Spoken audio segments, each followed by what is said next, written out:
Dalam rangka penanggulangan dampak COVID-19, GKI Bromo membuka dompet corona. Jemaat yang rindu berpartisipasi dapat menyalurkan persembahan melalui rekening BCA GKI Bromo nomor 3853129.000 dengan memberikan keterangan corona atau dengan menambahkan angka 7 di digit paling akhir dari donasi yang dikirimkan. Mari menjadi saluran berkat bagi sesama.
Bless the Lord, oh my soul, oh my soul, worship His holy name, sing like never before, oh my soul, I'll worship Your holy name.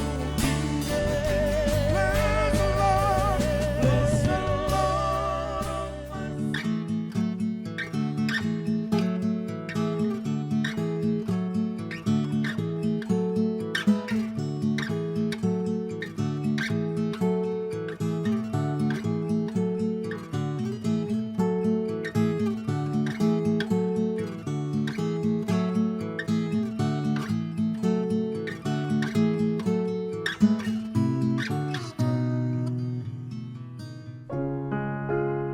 Shalom jemaat terkasih, sebelum kita memasuki ibadah, marilah kita cermati panduan ibadah online berikut ini. Pilihlah tempat atau ruang nyaman yang tenang dan terhindar dari hal-hal yang dapat mendistraksi keikutsertaan beribadah. Siapkan hati dalam doa sebelum mengikuti ibadah, sambil tenangkan pikiran agar terfokus pada jalannya ibadah.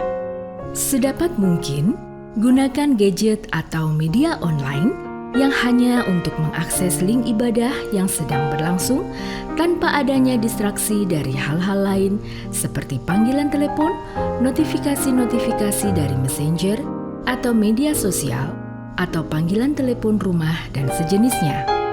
Mengikuti ibadah dengan mengakses tepat waktu karena setiap bagian liturgi dari ibadah itu penting dan merupakan kesatuan ibadah yang utuh. Selama ibadah berlangsung, jagalah ketenangan dan ketertiban. Ikut sertalah dalam setiap mata liturgi yang ada sesuai petunjuk yang ditayangkan dalam ibadah online tersebut. Ajaklah keluarga dan rekan lain untuk bersama mengikuti ibadah online dan bimbinglah anak-anak untuk mengikuti ibadah dengan tenang. Selamat mempersiapkan diri, selamat memasuki ibadah.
Shalom Bapak dan Ibu, mari kita berdiri, kita mulai ibadah pagi hari ini.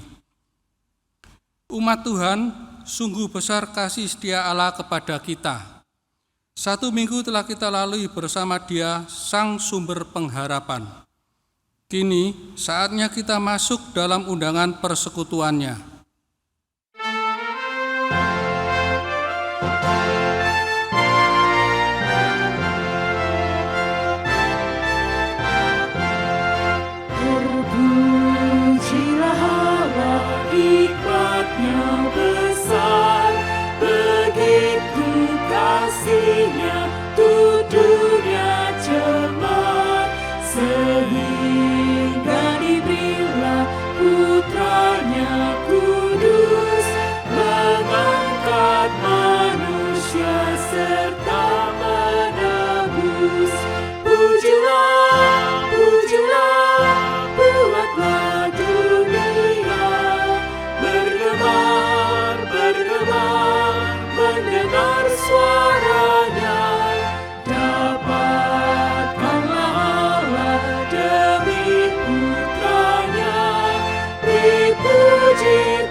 Ibadah ini berlangsung di dalam nama Allah Bapa, Putra dan Roh Kudus. Kiranya kasih karunia dan damai sejahtera tercurah atas kita semua.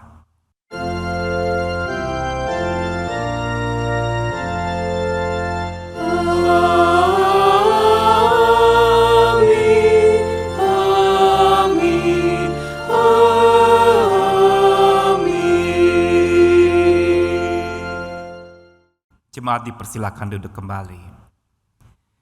Shalom, selamat berjumpa kembali di dalam ibadah kita hari ini.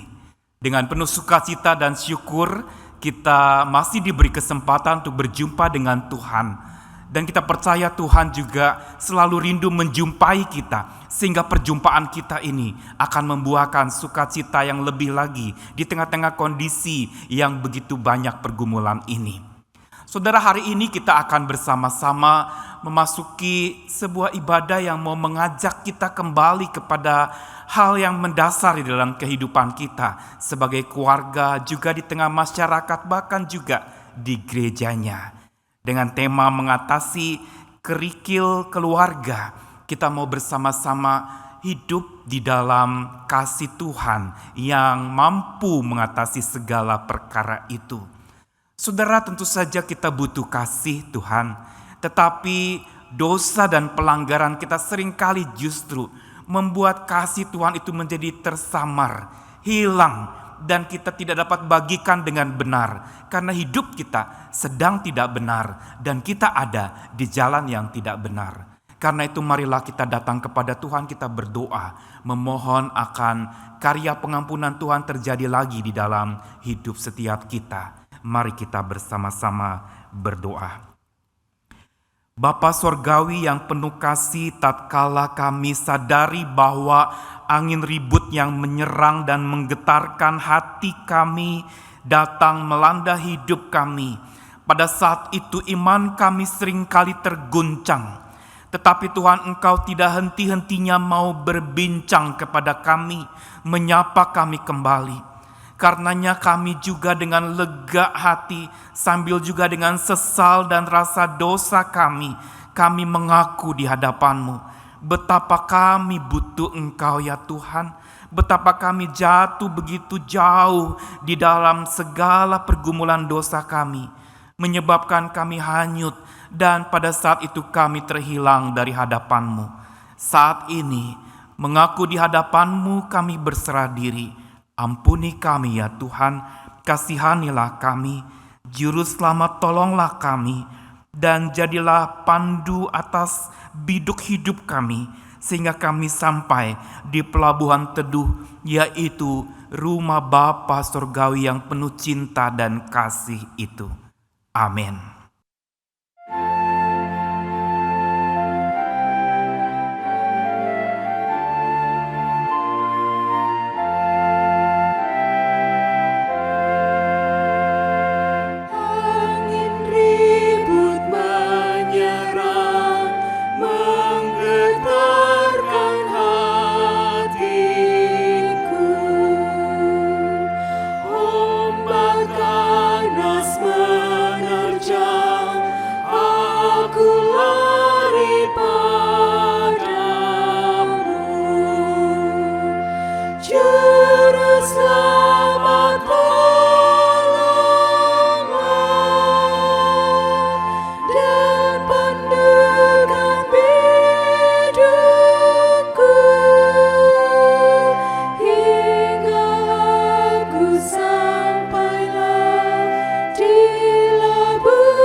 Mari dengan berdiri dan tegap di hadapan Tuhan karena Dia mengundang masuk ke tahta kasih karunia-Nya, maka dengan berani kita datang kepadanya.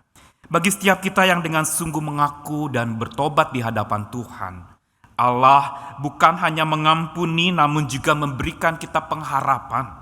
Untuk itu dengarkanlah berita anugerah sumber pengharapan itu. Dari Yesaya 41 ayat yang ke-10. Janganlah takut sebab aku menyertai engkau. Janganlah bimbang sebab aku ini Allahmu. Aku akan meneguhkan, bahkan akan menolong engkau. Aku akan memegang engkau dengan tangan kananku yang membawa pada kemenangan. Demikianlah anugerah Tuhan. Syukur kepada Allah.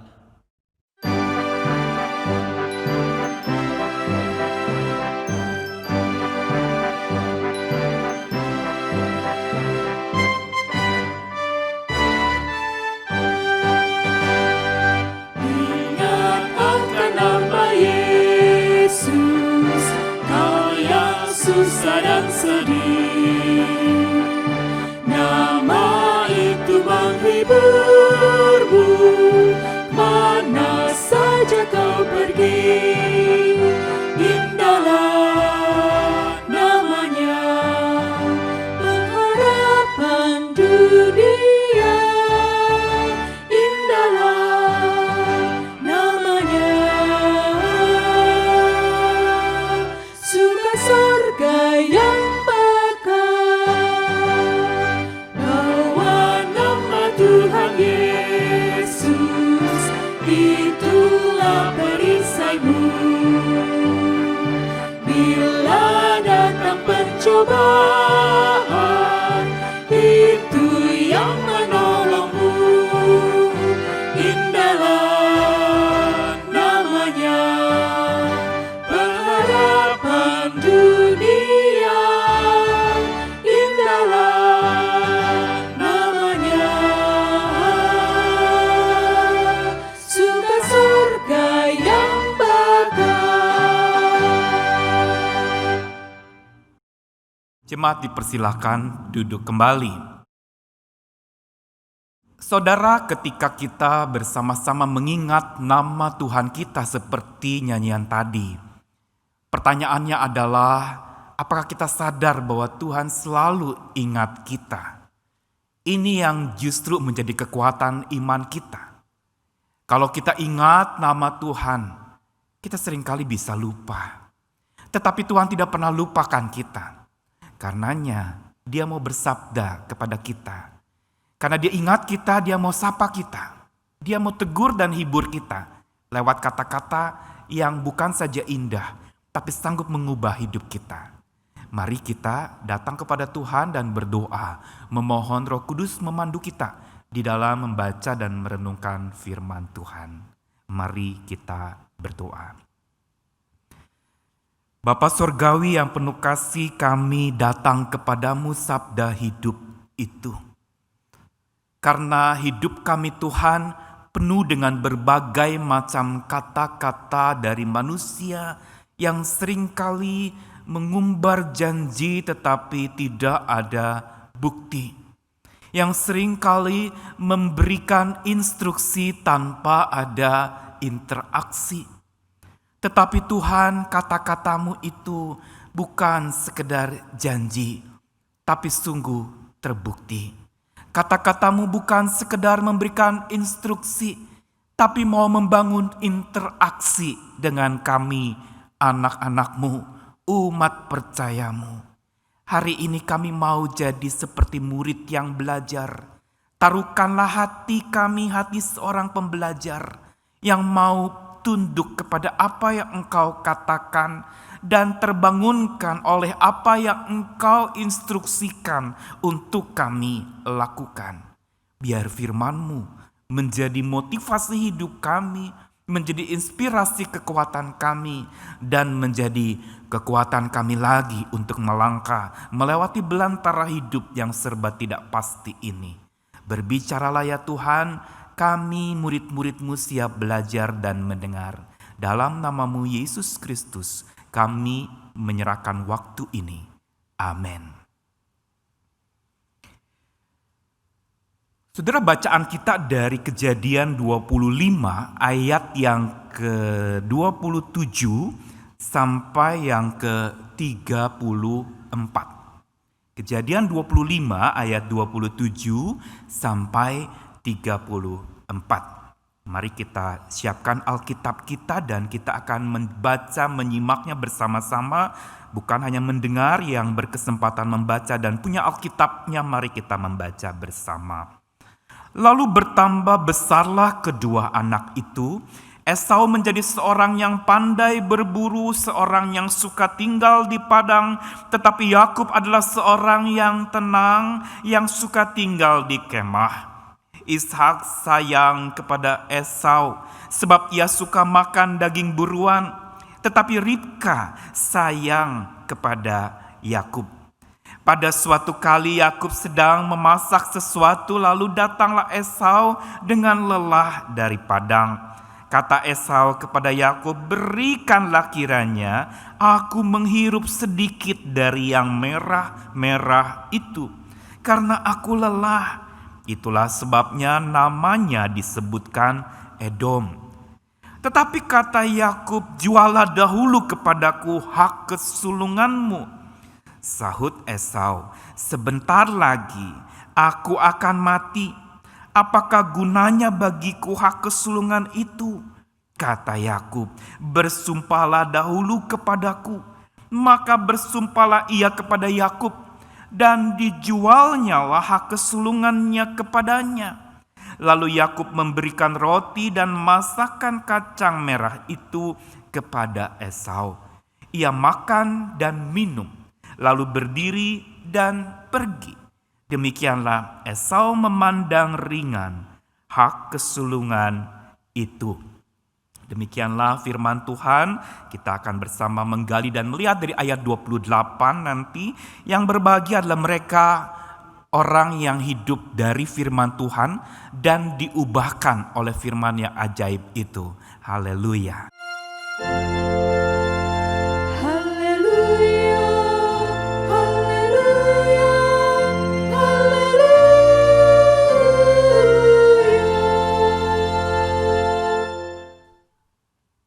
NKCTHI.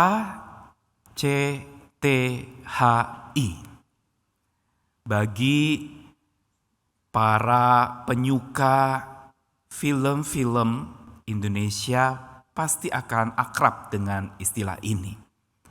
NKCTHI, singkatan dari nanti kita cerita tentang hari ini. Saudara, sebuah film drama keluarga yang sangat menarik, yang di dalamnya ada dinamika, ada hal-hal yang dramatis sekaligus tragis terjadi di sana. Kisah keluarga yang memang tampaknya suram, muram, kelam, tetapi justru di dalamnya mengandung sebuah pembelajaran yang sangat dalam. Tentang sepasang suami istri yang punya 2 orang anak. Dan kelahiran anaknya yang ketiga ini disertai dengan sebuah tragedi yang menyebabkan si ayah secara khusus memberlakukan anak yang ketiganya ini secara khusus, saudara. Secara berlebihan, sangat sayang, sang ayah dan sang ibu ini begitu protektif dan melindungi si anak ketiga ini. Tentu saja ini menjadi berdampak kepada kedua kakaknya. Hubungan pun menjadi sangat dingin. Perasaan seperti dimatikan. Tragedi masa lalu disembunyikan. Dan berbagai macam kepahitan demi kepahitan menumpuk dalam hati setiap anggota keluarga itu.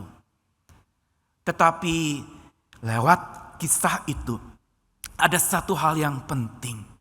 Yaitu ketika sebuah keluarga kehilangan kasih dan salah melakukan kasih itu atau memberlakukan kasih itu secara benar dan adil, maka terjadi berbagai macam kekacauan, kekusutan, konflik, dan tragedi yang makin lama makin membuat kepahitan.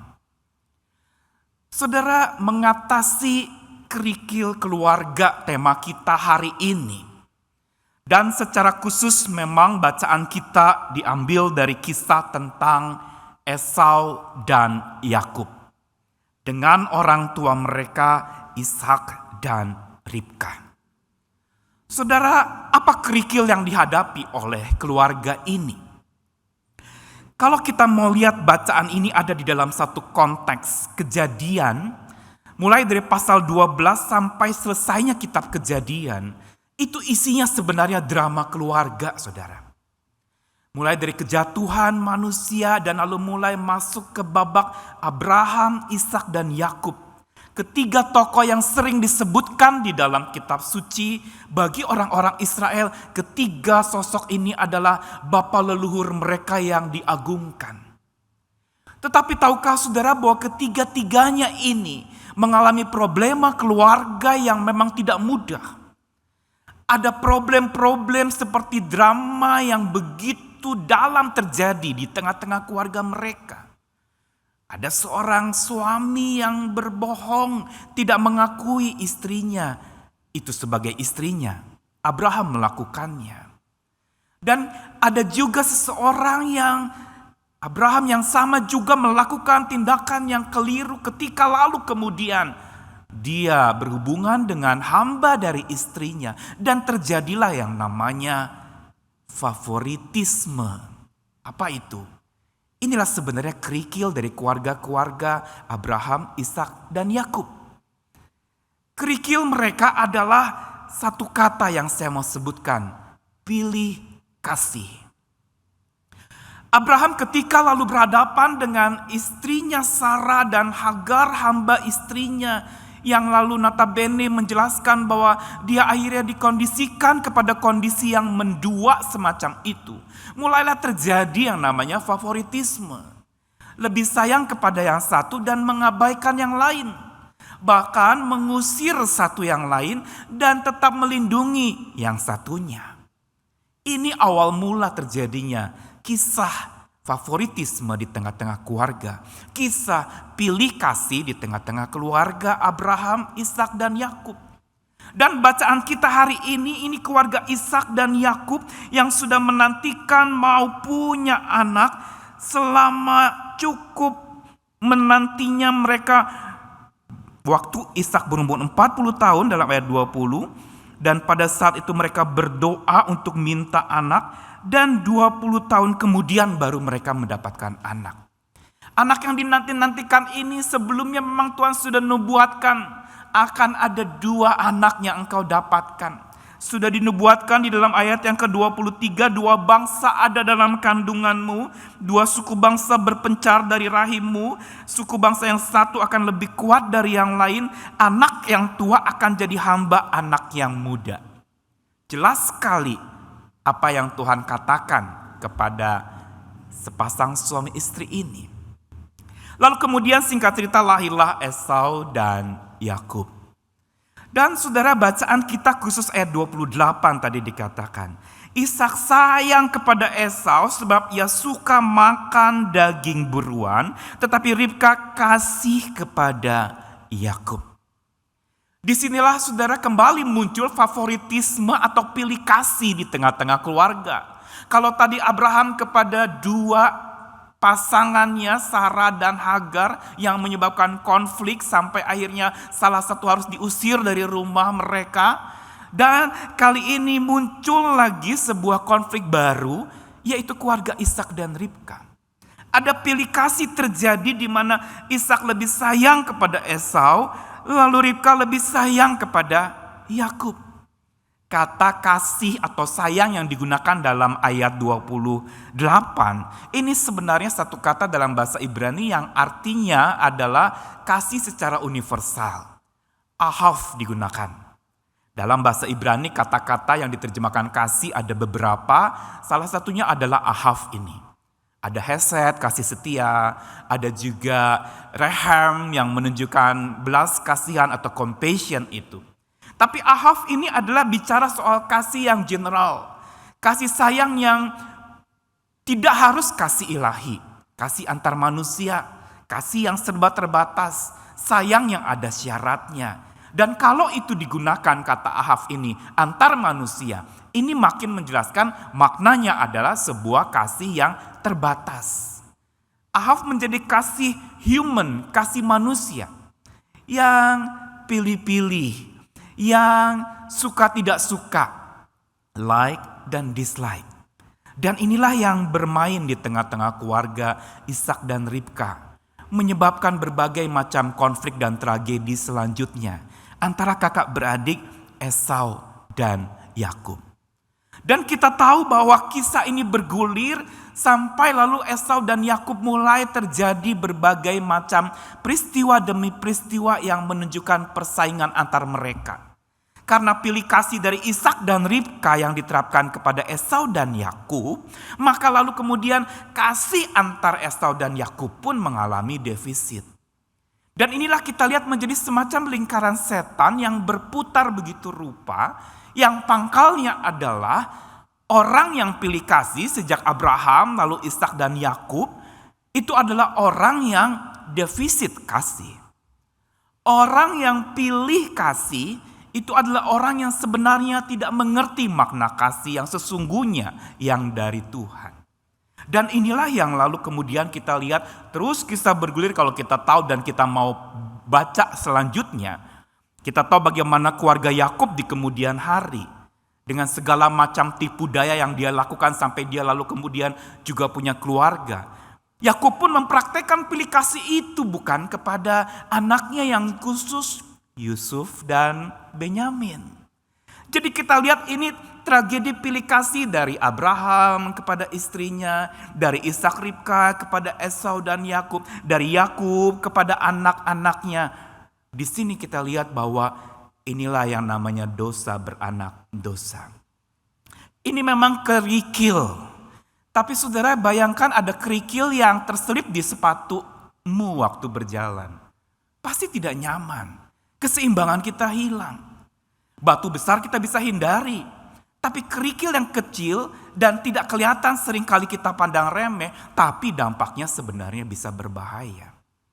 Nah, problema pilih kasih yang terjadi di tengah-tengah keluarga Ishak dan Ribka ini. Tadi saya katakan berasal dari defisit kasih. Dari manakah pilih kasih ini mulai bertumbuh, saudara-saudara? Pertama-tama adalah kondisi kemenduaan, saudara. Bayangkan Abraham dihadapkan kepada kemenduaan. Ada dua istrinya waktu itu.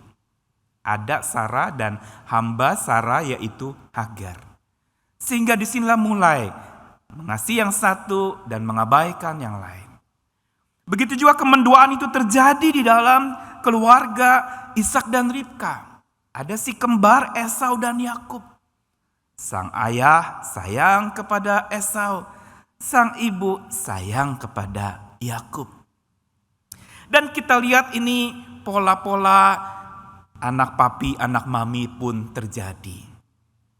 Saudara, saya 4 bersaudara, ada 2 kakak saya perempuan, 1 adik saya laki, kami 2 perempuan, 2 laki. Anak pertama dan anak ketiga yaitu kakak saya yang perempuan dengan saya itu sering disebut anak papi karena wajah kami itu seperti papi. Sedangkan anak kedua dan keempat itu kakak saya yang perempuan dengan adik saya yang laki-laki itu sering disebut anak mami karena wajah mereka lebih mirip mami saya. Gelar-gelar ini seringkali disandang kepada kami kalau lagi berkumpul bersama, wah ini anak papi, ini anak mami. Tapi puji Tuhan, kalau orang tua kami tidak sampai pilih kasih, tidak sampai mempraktekkan favoritisme itu. Walaupun memang si bungsu ini begitu disayang, tetapi bukan berarti lalu kami bertiga sebagai kakak-kakaknya pun lalu diabaikan. Walaupun gelar anak papi, anak mami itu terjadi. Saudara, Esau dan Yakub juga bukan saja bicara gelar anak papi, anak mami ini. Tetapi ada satu praktek di mana kasih itu menjadi diberlakukan tidak adil. Karena ada kemenduaan tadi terjadi di tengah-tengah keluarga ini. Dan bukan saja kondisi mendua, tetapi yang kedua yang menjadi benih untuk favoritisme ini, menjadi kerikil yang merusak hubungan di tengah-tengah keluarga, adalah bukan saja mendua, tetapi sebuah hubungan yang mendendam, saudara-saudara. Mendua dan mendendam. Adu jotos. Dan kita lihat ini konflik berkepanjangan kisah Esau Yakub. Terus bergulir seperti musuh bebuyutan. Padahal mereka satu kandungan sebelumnya. Mereka kembar. tapi menjadi perang saudara yang terus terjadi dengan berbagai macam intrik-intrik yang menyebabkan konflik makin mencuat. Dan ini di backup oleh sang ibu yang memihak kepada Yakub dan sang ayah yang membela Esau, kakaknya Yakub. Dan tragedi sup merah itu atau sup kacang merah itu, ini juga menjadi awal mula konflik yang makin berkepanjangan. Pangkalnya sama, mendua dan mendendam, saudara. Mendua dan menendam. Perhatikan gerakan tangan ini, ya. Ayo yang di rumah, dimanapun kita praktekkan ya. Benih pilih kasih adalah ini, mendua dan mendendam, ya. Sakit nih, tonjok-tonjokan, jotos-jotosan. Lalu bagaimana jalan keluarnya, saudara, mengatasi kerikil ini? Untuk mengatasi pilih kasih, kita perlu masuk kepada sebuah terapi pulih kasih. Dari pilih kasih menuju pulih kasih. Ayo sebut sama-sama. Dari pilih kasih menuju pulih kasih. Ini pangkal masalah. Makanya kenapa kalau kita membaca instruksi yang diberikan buat orang Israel di dalam Ulangan pasal 6 yang tentang pendidikan dan pola asuh di tengah-tengah keluarga, itu diawali dengan pola asih kita. Pola kasih kita itu menjadi dasar pola asuh kita di dalam keluarga. Pola hubungan kita itu terjadi dan berdasarkan pola hubungan kita juga dengan Tuhan kita. Karenanya, maka pola kasih kita lah, pola asih kita yang perlu dibenahi supaya pola asuh itu juga bisa terpulihkan. Nah, bagaimana supaya kita mengalami dan melakukan terapi pulih kasih ini supaya pilih kasih tidak terjadi dan merusak segalanya dalam hubungan berkeluarga atau bukan saja bicara keluarga, saudara. Pilih kasih ini juga bisa terjadi di mana-mana. Di gereja pun bisa begitu. Favoritisme, wow, saudara jangan tanya. Di gereja manapun, dalam kumpulan orang beribadah pun, favoritisme ikut main. Mulai, wah saya favorit sama si pendeta ini. Saya gak suka sama si pendeta itu. Yang main adalah like, dislike. Nah, mulai kubu-kubu. Akhirnya yang muncul adalah apa? Keberpihakan. Saya pihak si A, saya benci si B. Atau saya pihak si B, saya benci si A. Dan pada saat keberpihakan yang muncul, kebersamaan pun punah dan musnah, saudara. Begitu juga dalam skala keluarga atau dimanapun kita berada, ketika favoritisme itu, pilih kasih itu dilakukan, kita harus mengalami terapi pulih kasih. Harus dipulihkan konsep kasih kita. Bagaimana caranya untuk pulih konsep kasih kita? Pertama-tama adalah untuk pulih kasih kita. Kita perlu pulang kepada kasih Bapa kita. Pulang pada kasih Bapa kita. Pusatkan hidup kembali kepada Bapa kita. Kasihnya yang ajaib. Kasihnya yang bukan bicara soal suka tidak suka. Seorang murid pernah bertanya kepada gurunya, apa sih Pak bedanya suka sama kasih? Like sama love bedanya apa?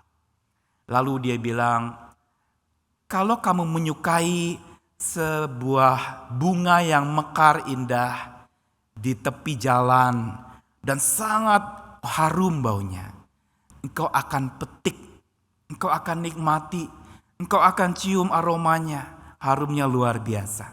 Lama-lama dia layu, itu suka. Tapi kalau kamu sayang, kamu cinta betul-betul, kamu gak petik, tapi kamu akan pupuk.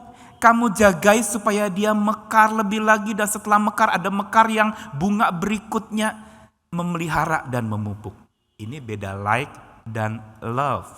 Hanya sekedar suka, kita hanya menjadi penikmat. Dan itu yang terjadi juga di dalam hubungan Ishak Ribka terhadap Esau dan Yakub. Mereka berdasarkan kesukaan, bukan cinta yang dari Tuhan itu pola ASI dari Tuhan itu yang menjadi standar pola asuh mereka. Yang terjadi justru adalah mereka suka anak ini karena pintar berburu. Si ibu suka ini kepada Yakub, suka masak, anak rumahan, anak kesayangan, si bungsu cintaku. Saudara-saudara, untuk kita pulih kasih, kita perlu pulang kepada kasih Bapa. Karena dari situlah sebenarnya pemulihan bisa terjadi. Dan bukan saja pulang, pusatkan hidup kita kepada kasih itu dan perlakukan kasih itu secara adil. Saudara, mengatasi pilih kasih di tengah-tengah keluarga atau dimanapun kita berada, yaitu kita perlu melek mata kita. Kita perlu lihat bahwa tidak ada satu orang pun yang sama. Kita juga tidak bisa memperlakukan orang itu sama rasa, sama rata. Perlakuan adil yang benar adalah menghargai keunikan seseorang. Sama seperti kalau pola asuh orang tua kepada anak, maka dia juga akan menghargai bahwa setiap anak ini dengan berbagai macam ciri dan karakter yang berbeda, dihargai keunikannya, diperlakukan tidak sama persis, tetapi betul-betul dibagikan kasih yang sama-sama full dan utuh. Dari hubungan yang mendua itu, mulai menjadi menyatu, kerucut kepada kasih Tuhan yang ajaib itu. Dan pulang kepada kasih Bapa ini, memperlakukan kasih ini kepada orang lain, entah suami kepada istri, istri kepada anak, atau anak kepada orang tua. Ini akan berlangsung dengan baik kalau hati kita selalu pulang ke hati Bapa. Ini juga bukan yang dinubuatkan di dalam ayat terakhir dari perjanjian lama. Tuhan akan membuat hati anak-anak kembali kepada bapaknya dan hati bapak-bapak akan kembali kepada anak-anaknya. Ada sebuah kepulangan kepada pola kasih yang kokoh, yaitu kasih Allah yang dipraktekkan di tengah-tengah keluarga kita atau dimanapun kita berada. Pola asih inilah yang perlu kita bangun untuk menjadi dasar pola asuh kita dimanapun kita berada dan dalam hubungan-hubungan kita dimanapun kita Tuhan tempatkan. Dan saudara-saudara, bicara soal pemulihan kasih kita. Yang pertama tadi saya katakan pulang kepada kasih Bapa, pusatkan hidup pada kasih Bapa dan perlakukan kasih itu secara adil di tengah-tengah keluargamu. Praktekkan itu, tidak membeda-bedakan, tetapi memberlakukan kasih itu dengan benar, sesuai porsinya. Konsep keadilan yang diajarkan oleh Tuhan bukan berarti kalau misalnya ada satu kue yang lalu kemudian besar, ada 3 anak dan anaknya 1 5 tahun, 1 7 tahun, 1 12 tahun diberikan tetap dipotong bagi 3 dan semua sama ukurannya. Yang 5 tahun tentu saja gak bisa makan sebanyak itu. Mungkin yang 12 tahun bisa. Dan inilah sebenarnya konsep keadilan yang menghargai konteks dan keunikan setiap penerimanya. Ini kasih Tuhan. Dia tahu kita dan dia mengasihi kita dengan kasihnya. Dan dia perlakukan kita secara tepat, benar dan adil. Sesuai dengan porsi dan kapasitas kita masing-masing. Saudara, terapi pulih kasih ini bukan saja pulang kepada kasih Bapa, tetapi apa? Lihat dan libatkan kasih Tuhan dalam hidupmu. Bukan saja pulang, tapi lihat kepada kasih Tuhan itu dan libatkan Tuhan di dalam engkau bisa mempraktikkan kasih. Kita bukan saja butuh kasih, saudara, tapi kita butuh untuk pulih terhadap kasih yang benar dan pulih dalam mempraktikkan kasih itu kepada sesama kita, kepada keluarga kita. Suami kepada istri, istri kepada suami, orang tua kepada anak, dan anak kepada orang tua. Atau mertua kepada menantu, atau menantu kepada mertua. Dan dalam hubungan dimanapun kita berada, termasuk di gereja kita. Sebagai keluarga Allah, marilah kita praktikkan ini. Lihat kepada kasih Tuhan, dan libatkan dia di dalam engkau mempraktikkan kasih itu. Supaya tidak terjadi yang namanya pilih kasih, tapi pulih kasih kita oleh kasih Tuhan. Saudara, biar inspirasi hari ini boleh membawa kita kepada sebuah pemulihan kasih. Dalam masa pandemi ini, banyak berkumpul di rumah bukan berarti damai sejahtera. Bisa terjadi konflik, Hubungan menjadi bisa berbagai macam trik-trik terjadi, bisa berbagai macam kebosanan terjadi, dan bisa juga bagi keluarga yang mungkin punya anak 2 atau 3, mulai ada porsi-porsi kasih yang kita mulai bagi-bagi begitu rupa. Sampai akhirnya ada anak yang terluka karena diperlakukan pengabaian buat dia. Sementara yang satu dianak emaskan begitu rupa. Saudara, mari kita pulihkan kasih kita. Dari hati yang tadinya mendua, mari kita menyatu. Ya, sekarang kita pakai praktek jari kita tadi ya, mendua lalu menyatu. Ayo jarinya kita mainkan ya. Tadinya mendua lalu menyatu. Dan tadinya mendendam jadi mendamai, saudara. Ya, tadi mendendam, ini jotos-jotosan, ini jadi mendamai. Dan biar ini yang boleh terjadi di rumah tangga kita, dimanapun kita berada. Jadilah pelaku-pelaku kasih itu. Jangan pilih kasih, tapi pulihkan kasihmu dengan pulang kepada kasih Bapa. Lihat dan libatkan dia di dalam engkau mempraktekkan kasihmu. Minta hikmat Tuhan untuk engkau menjadi pengasih-pengasih yang baik dimanapun engkau berada. Dan biar kiranya pujian yang akan menjadi renungan kita seusai firman Tuhan ini adalah sebuah pujian yang mau mengajak, bila Tuhan jadi kepala rumah ini, maka berkat kehidupan tercurah selalu. Biar kerajaan Tuhan terjadi di sebuah rumah tangga yang indah. Kehendak Tuhan terwujud di tengah-tengah keluarga yang berpusatkan kasih Allah yang ajaib itu. Karena keluarga kita sesungguhnya menjadi miniatur surga yang Tuhan sediakan. Supaya kita bisa berjumpa dengan Bapa Surgawi dan dia menjadi pusat hidup kita. Kita menjadi pulih kasih kita. Kita bisa melihat dia senantiasa dan dia melihat kita. Kita libatkan dia di dalam kita melakukan kasih kita di tengah-tengah keluarga kita. Tuhan memberkati kita sekalian. Amin.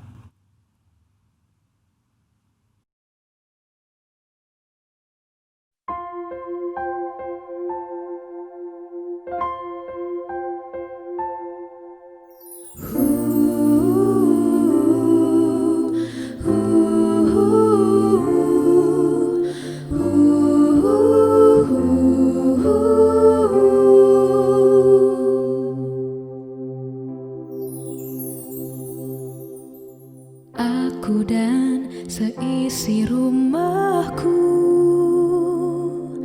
akan selalu menyembah-Mu, Tuhan dan Rajaku. Di dalam kasih karunia-Mu yang hidup saling melayani dan melayani-Mu. Bila Tuhan menjadi kepala rumah ini, maka berkat kehidupan tercurah selalu. Datanglah kerajaan-Mu, jadilah kehendak-Mu.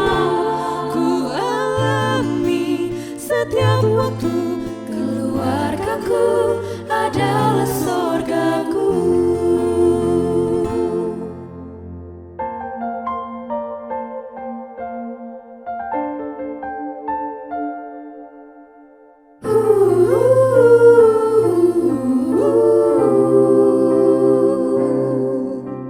Aku dan seisi rumahku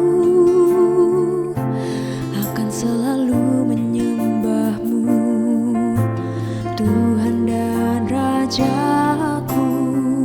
Di dalam kasih karunia-Mu yang hidup saling melayani dan melayani-Mu. Bila Tuhan menjadi kepala rumah ini, maka berkat kehidupan tercurah selalu. Datanglah kerajaan-Mu, jadilah kehendak-Mu. Ku alami setiap waktu, keluargaku keluargaku adalah sorgaku. Bila Tuhan menjadi kepala rumah ini, maka berkat kehidupan tercurah selalu. Datanglah kerajaanmu, jadilah kehendakmu. Ku alami setiap waktu, keluargaku adalah sorgaku. Keluargaku, keluargaku, keluargaku adalah sorgaku.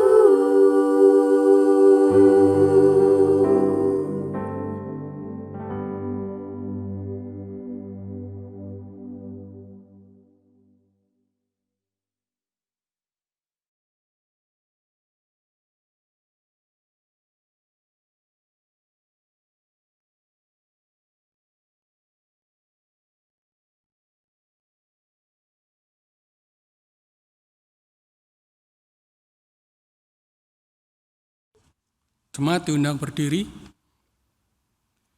Marilah kita bersama dengan umat Allah di masa lalu, masa kini, dan masa depan, mengingat janji baptisan kita dengan mengikrarkan pengakuan iman rasuli.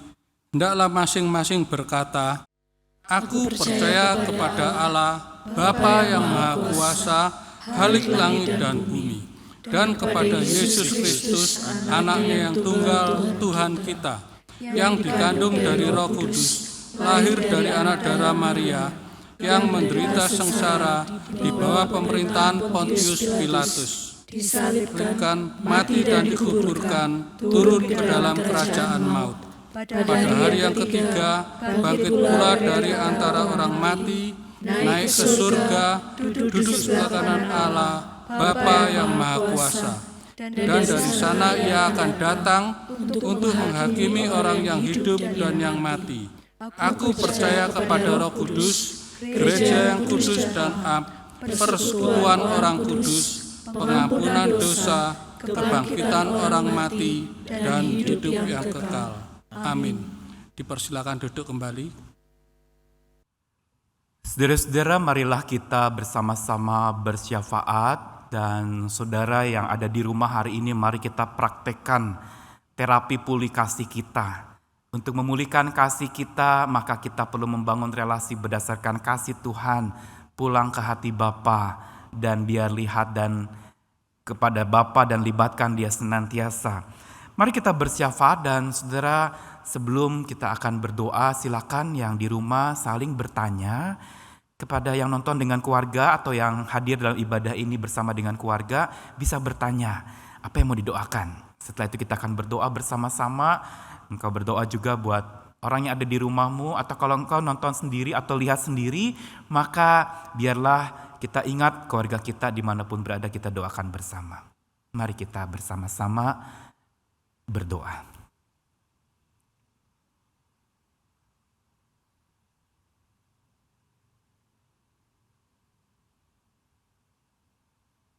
Bapa Surgawi yang penuh kasih, Engkau mengenal dan mengetahui setiap kami dengan segala pergumulan yang ada. Karenanya hari ini Tuhan, dalam syafaat kami secara khusus kami berdoa buat keluarga-keluarga dengan dinamika hubungan dan kehidupannya di masa pandemi ini. Kami berdoa menyerahkan setiap keluarga dengan berbagai macam pergumulannya.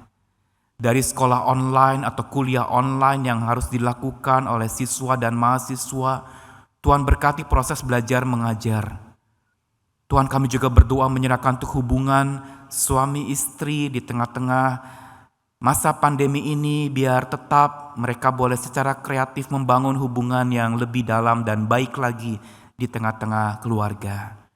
Begitu juga hubungan orang tua dengan anak Tuhan, biar harmonisasi itu bisa tercipta dengan kebenaran Tuhan dan kasih-Mu yang menyelubungi. Kami berdoa buat konflik-konflik di rumah tangga yang sedang terjadi hari-hari ini di masa pandemi. Begitu pula Berbagai macam pergumulan berkaitan dengan pekerjaan yang dihadapi oleh setiap keluarga, di mana sang kepala keluarga mungkin harus kehilangan pekerjaan atau kekurangan pendapatan karena ada pengurangan dari tempat kerjanya. Oh Tuhan, berikan hikmat, biar pada saat kebutuhan jasmani mereka terancam, kebutuhan rohani mereka boleh terisi, dan hubungan mereka terlebih lagi boleh terbangun di tengah-tengah kondisi yang tidak mudah ini. Kami juga tetap berdoa Tuhan menyerahkan untuk keluarga-keluarga para tenaga medis, mereka yang harus bertugas di rumah sakit dengan waktu yang cukup lama. Berkati mereka Tuhan. Keluarga-keluarga yang putra-putrinya, dokter-dokter yang harus bekerja di rumah sakit, Tuhan berikan kekuatan dan kelapangan kepada orang tua untuk terus mendukung anak-anaknya. Begitu juga mungkin pasangan yang bekerja di rumah sakit, suami atau istri yang berprofesi sebagai tenaga medis atau dokter, Tuhan biar Engkau berkati. Di dalam kondisi yang seperti itu, kemungkinan tertular pun bisa terjadi. Tetapi Tuhan, biar Engkau yang lindungi dan pagari setiap keluarga-keluarga tenaga medis dan para dokter. Tuhan lindungi dan Tuhan proteksi dengan kasih Tuhan yang ajaib. Tuhan, kami juga berdoa menyerahkan untuk berbagai macam upaya gereja-gereja di dalam berbenah diri menghadapi pasca pandemi ini Tuhan. Dalam segala rancangan-rancangan terkhusus GKI Bromo di dalam menyusun Renstra dan Renov untuk tahun 2021, Tuhan pimpin dan berkati supaya segala upaya untuk menumbuh kembangkan dan tetap melakukan sebuah ibadah yang berkenan di hadapan Tuhan itu boleh terlaksana dengan baik. Berkati juga hubungan-hubungan hamba-hamba Tuhan yang melayani, para penatua, setiap pengurus komisi dan semua yang terlibat di dalam pelayanan bersama di gereja Tuhan. Biar boleh berlangsung dengan baik. Terkhusus kami berdoa buat tim multimedia di gerejamu di tempat ini dengan segala jerih lelahnya untuk membuat, menyusun, merancang, mengedit hasil karya yang menjadi inspirasi buat banyak orang. Baik ibadah-ibadah hari Minggu, baik persekutuan-persekutuan komisi, baik itu pula kegiatan di sekolah minggu, begitu pula vitamin jiwa atau GKI Bromo bernyanyi. Tuhan pakai itu semua menjadi kepanjangan kasih Tuhan, menjadi terapi pulih kasih buat jemaatmu, sehingga kasih mereka kepada Tuhan makin terpulihkan dan kasih mereka kepada sesama juga makin terpulihkan, sehingga mereka bisa mempraktikkan kasih secara benar dan adil sesuai dengan apa yang Tuhan kehendaki. Terima kasih Tuhan, kami berdoa menyerahkan juga Tuhan untuk setiap orang yang hari ini terpapar, Tuhan pimpin dan berkati. Kami berdoa juga untuk tim gugus yang menangani, yang terus melaporkan data-data setiap hari untuk perkembangan-perkembangan kasus-kasus yang terjadi di bumi Indonesia ini. Tuhan, saat ini kami berserah dan menyerahkan doa syafaat kami ini ke dalam tangan kasih-Mu Yesus Kristus yang bukan saja berdoa buat kami, tetapi yang mengajarkan kami berdoa. Bapa kami yang di surga, dikuduskanlah nama-Mu, datanglah kerajaan-Mu, jadilah kehendak-Mu di bumi seperti di surga. Berilah kepada kami pada hari ini makanan kami yang secukupnya, dan ampunilah kami akan kesalahan kami, seperti kami sudah mengampuni orang yang bersalah pada kami. Dan janganlah membawa kami dalam pencobaan, tapi lepaskanlah kami dari yang jahat, karena Engkaulah yang mempunyai kerajaan dan kuasa dan kemuliaan sampai selama-lamanya. Amin.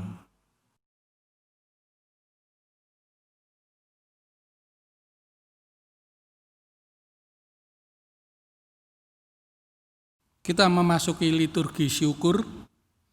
Umat Tuhan, persembahan menjadi tanda ungkapan syukur atas pemeliharaan Tuhan dalam hidup kita. Kini saatnya kita memberi persembahan dengan penuh ketulusan dan sukacita, sambil mengingat firman Tuhan di dalam 1 Tesalonika 5 ayatnya yang ke-18 yang berbunyi demikian. Mengucap syukurlah dalam segala hal, sebab itulah yang dikehendaki Allah di dalam Kristus Yesus bagi kamu. Umat dapat memberikan persembahan syukur melalui nomor rekening dan atau QR Code yang tertera di layar.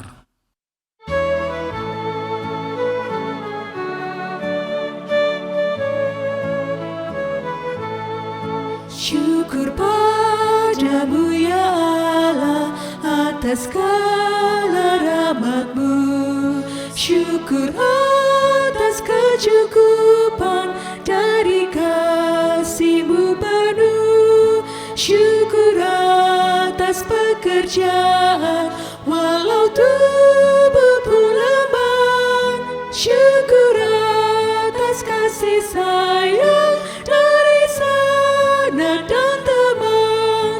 Syukur atas keluarga penuh kasih yang mesra.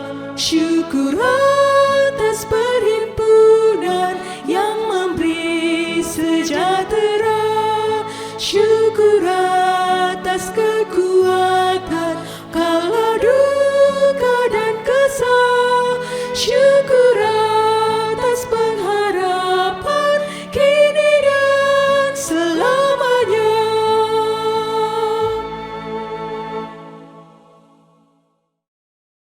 Jemaat diundang berdiri, mari kita berdoa. Tuhan, terima kasih atas kasih-Mu. Kami bersyukur atas segala hal yang telah terjadi dalam kehidupan kami. Penyertaan-Mu sungguh kami rasakan hari demi hari. Mampukanlah kami untuk menjadi pribadi penuh syukur dan sukacita. Dalam nama Tuhan Yesus kami berdoa dan mengucap syukur. Amin.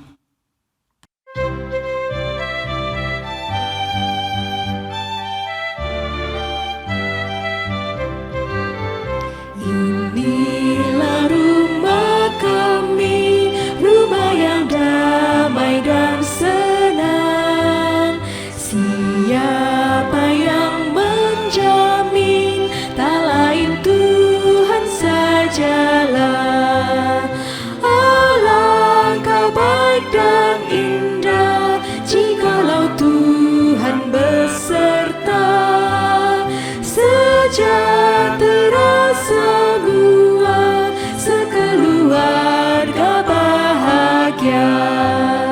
Di dalam kesusahan kami berdoa tak segan. Pun dalam kesenangan ucapan syukur bergema.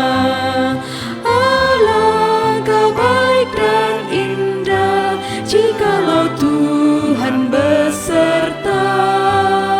Sejahtera semua, sekeluarga bahagia. Saudara, Tuhan memberkati kita semua dan melindungi kita.